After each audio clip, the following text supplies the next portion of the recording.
पाकिस्तानी और इंडिया ने जंग शुरू कर दी है। अभी मेरे बहावलपुर सिटी के अंदर मौलाना मसूद अजहर साहब के जो है मदरसा है उसके ऊपर 4 मिसाइल दागे गए हैं। 4 मिसाइलों के साथ हमला किया गया है मौलाना मसूद अजहर साहब के मदरसे के ऊपर।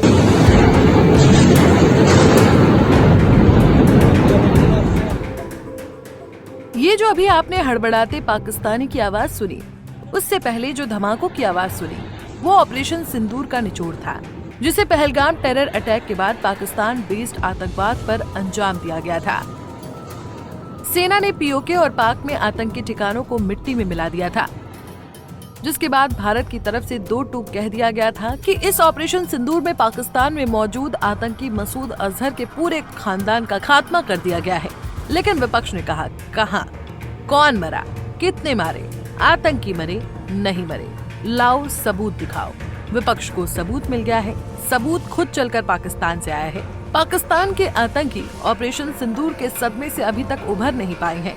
ऑपरेशन सिंदूर हुए आज करीब 4.5 महीनों का वक्त गुजर चुका है, लेकिन उसकी मार से पाकिस्तानी आतंकी अभी भी रो रहे हैं। भारतीय वायुसेना ने ऑपरेशन सिंदूर के दौरान पाकिस्तान के बहावलपुर में मौजूद जैश-ए-मोहम्मद के आतंकी ठिकानों को निस्तानाबूद कर दिया था। यहाँ मौजूद लगभग हर एक शख्स मारा गया था। जैश का सरगना आतंकी मसूद अजहर का पूरा परिवार भी यहीं मौजूद था, जिसके भी इंडियन एयर 7 में चिथड़े उड़ गए थे। लेकिन ये बात दुनिया के सामने उस वक्त खुलकर पाकिस्तान ने आने नहीं दी थी, जबकि भारत बार बार कह रहा था कि उसने आतंकी मसूद अजहर के परिवार को मार डाला है। भारतीय सेना की मार के जख्म अभी भी पाकिस्तानी आतंकवादियों पर ताजा हैं। उनके दिमाग पर चोट इतनी गहरी लगी है कि ऑपरेशन सिंदूर के कई महीनों बाद भी पाकिस्तान के आतंकी अपने आका मसूद की फैमिली के सफाए पर आंसू बहा रहे हैं, सिसक सिसक कर रो रहे हैं। ऐसा ही एक वीडियो इन दिनों सोशल मीडिया पर तेजी से वायरल हो रहा है, जिसने पाकिस्तानी आतंकवाद की सच्चाई सामने लाकर रख दी है।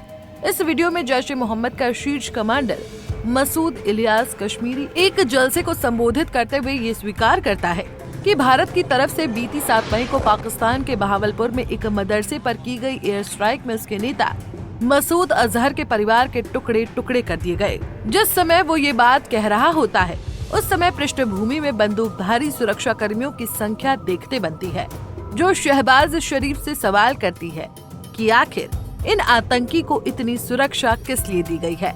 इंटरनेशनल लेवल पर मुंह फाड़ फाड़ कर ये चिल्लाना कि हम आतंकवाद का समर्थन नहीं करते हैं, ये इतनी सुरक्षा उसे सरासर झूठ बताती है। खैर, पाकिस्तान की ISPR के अनुसार तो ये आतंकवादी निर्दोष लोग हैं। जैश शीर्ष कमांडर मसूद इलियास कश्मीरी जलसे में कहता नजर आता है कि ये टेररिज्म, ये दहशतगर्दी की बकवास सीने के साथ लगाए इस मुल्क यानी पाकिस्तान की नजरियाती जुग्राफियाई सरहदों के लिए कभी हम दिल्ली से टकराए, कभी हम काबुल में टकराए, कभी हम कंधार से टकराए। सब कुछ कुर्बान करने के बाद 7 मई को बहावलपुर के अंदर मौलाना मसूद अजहर की फैमिली के लोग, बेवे और बेटे और बच्चे रेजा रेजा हो गए, टुकड़ों में तस्कीम हो गए। आतंकवाद के इस कबूलनामे के बाद 17 सितंबर को अपने जन्मदिन वाले दिन पीएम मोदी ने MP के धार में जनसभा को संबोधित करते हुए एक बार फिर कहा कि हमने ऑपरेशन सिंदूर करके आतंक की ठिकानों को उजाड़ दिया। हमारे वीर जवानों ने पलक झपकते ही पाकिस्तान को घुटनों पर ला दिया। कल ही देश और दुनिया ने देखा है कि फिर एक आतंकी ने रो रो कर अपना हाल बताया है। ये नया भारत है, ये किसी भी परमाणु धमकियों से डरता नहीं है। बता दें कि खास तौर से बहावलपुर को निशाना इसलिए बनाया गया था क्योंकि ये क्षेत्र जैश-ए-मोहम्मद का गढ़ माना जाता है। लाहौर से लगभग 400 किलोमीटर दूर जामिया मस्जिद सुभान अल्लाह में जैश-ए-मोहम्मद का मुख्यालय है, जिसे उस्मान और अली परिसर के नाम से भी जाना जाता है। यही मसूद का परिवार मारा गया था।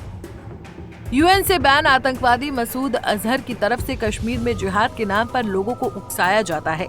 2000 के दशक की शुरुआत में गठित जैश-ए-मोहम्मद पिछले 20 साल से भारत में आतंकी हमले कर रहा है। ऑपरेशन सिंदूर के बाद पाकिस्तानी मीडिया ने बताया था कि मसूद अजहर ने एक बयान जारी कर कबूला था कि भारतीय ऑपरेशन में उसके परिवार के 10 सदस्य मारे गए थे। Bureau report, Punjab Kesari TV.